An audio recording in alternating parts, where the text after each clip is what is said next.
ধৈর্য ধারণের উপকারিতা। মহান আল্লাহ ঈমানদারদের সর্ব অবস্থায় ধৈর্য ধারণের নির্দেশ দিয়েছেন।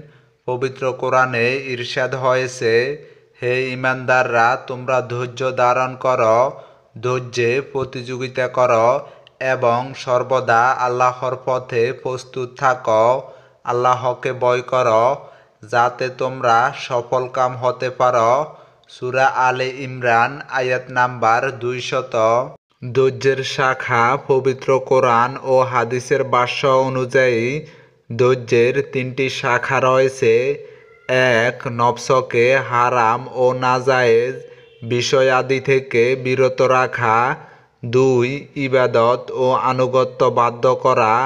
এবং 3. যে কোনো বিপদ ও সংকটে ধৈর্য ধারণ করা। অর্থাৎ যেসব বিপদ আপদ এসে উপস্থিত হয় সেগুলোকে আল্লাহর সিদ্ধান্ত বলে মেনে নেওয়া এবং এর বিনিময়ে আল্লাহর তরফ থেকে প্রতিদান প্রাপ্তির আশা করা। অবশ্যই কষ্ট পড়ে যদি মুখ থেকে কোনো কাতর শব্দ উচ্চারিত হয়ে যায় কিংবা অন্যের কাছে তা প্রকাশ করা হয়, তবে তা সবরের ধৈর্যের পরিপন্থী নয়। ইবনে কাসির। ধৈর্যশীলতা অর্জনের উপায়।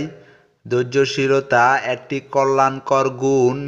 এটি অর্জন করতে প্রবল ইচ্ছাশক্তি প্রয়োজন, সঙ্গে প্রয়োজন দৃঢ় ঈমান। কারণ কোনো মানুষের মধ্যে দৃঢ়তা না থাকলে, প্রবল ইচ্ছাশক্তি না থাকলে সে ধৈর্যশীল হতে পারবে না। রাসূলুল্লাহ সাল্লাল্লাহু আলাইহি ওয়াসাল্লাম একবার আনসারদের কিছু লোককে বলেন, আর যে ব্যক্তি ধৈর্য ধরে তিনি আল্লাহ তাকে ধৈর্যশীলই রাখেন। আর যে ব্যক্তি অমুখাপেক্ষী হতে চায় আল্লাহ তাকে অভাবমুক্ত রাখেন। ধৈর্যের চেয়ে বেশি প্রশস্ত ও কল্যাণকর কিছু কখনো তোমাদের দান করা হবে না।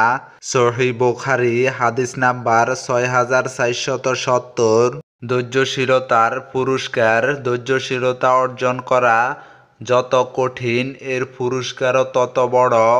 মানুষের জীবনে প্রতিকূল পরিস্থিতি আসাটা স্বাভাবিক। যারা তখন আল্লাহর উপর আস্থা রেখে ধৈর্য ধারণ করবে আল্লাহ তাদের অগণিত পুরস্কারে পুরস্কৃত করার ঘোষণা দিয়েছেন। পবিত্র কোরআনে ইরশাদ হয়েছে, বলো, হে আমার মুমিন বান্দারা, যারা ঈমান এনেছ, তোমরা তোমাদের রবকে ভয় করো। যারা এই দুনিয়ায় ভালো কাজ করে তাদের জন্য রয়েছে কল্যাণ, আর আল্লাহর জমিন প্রশস্ত। কেবল ধৈর্যশীলদেরই তাদের প্রতিদান পূর্ণরূপে দেওয়া হবে, কোনো হিসাব ছাড়াই। সূরা আজ-জুমার আয়াত নাম্বার 10। অন্য আয়াতে মহান আল্লাহ ধৈর্যশীলদের জান্নাত উপহার দেওয়ার ঘোষণা দিয়েছেন। ইরশাদ হয়েছে, যারা তাদের রবের সন্তুষ্টি লাভের উদ্দেশ্যে ধৈর্য ধারণ করে, নামাজ কায়েম করে এবং আমি তাদের যে রিজিক প্রদান করেছি তা থেকে গোপনে ও প্রকাশ্যে ব্যয় করে এবং ভালো কাজের মাধ্যমে মন্দকে দূর করে, তাদের জন্যই রয়েছে আখিরাতের শুভ পরিমাণ স্থায়ী জান্নাতসমূহ, যাতে তারা এবং তাদের পিতৃপুরুষগণ, তাদের স্ত্রীগণ ও তাদের সন্তানদের মাধ্যমে যারা সৎ ছিল তারা প্রবেশ করবে। আর ফেরেশতারা প্রতিটি দরজা দিয়ে তাদের কাছে প্রবেশ করবে আর বলবে, শান্তি তোমাদের উপর, কারণ তোমরা ধৈর্য ধারণ করেছ।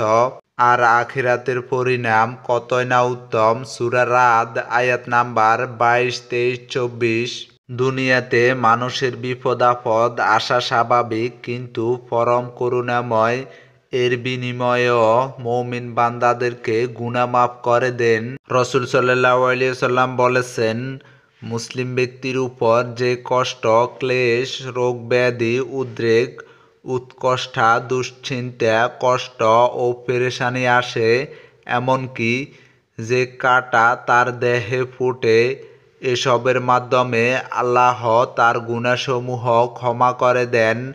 সহিহ বুখারী হাদিস নাম্বার 641। তাই মুমিনের উচিত যে কোনো পরিস্থিতিতে মহান আল্লাহর উপর পূর্ণ আস্থা রেখে ধৈর্য ধারণ করা, আল্লাহর কাছে সাহায্য চাওয়া। ইনশাআল্লাহ এর মাধ্যমে মুমিনের দুনিয়া ও আখিরাত কল্যাণকর হবে।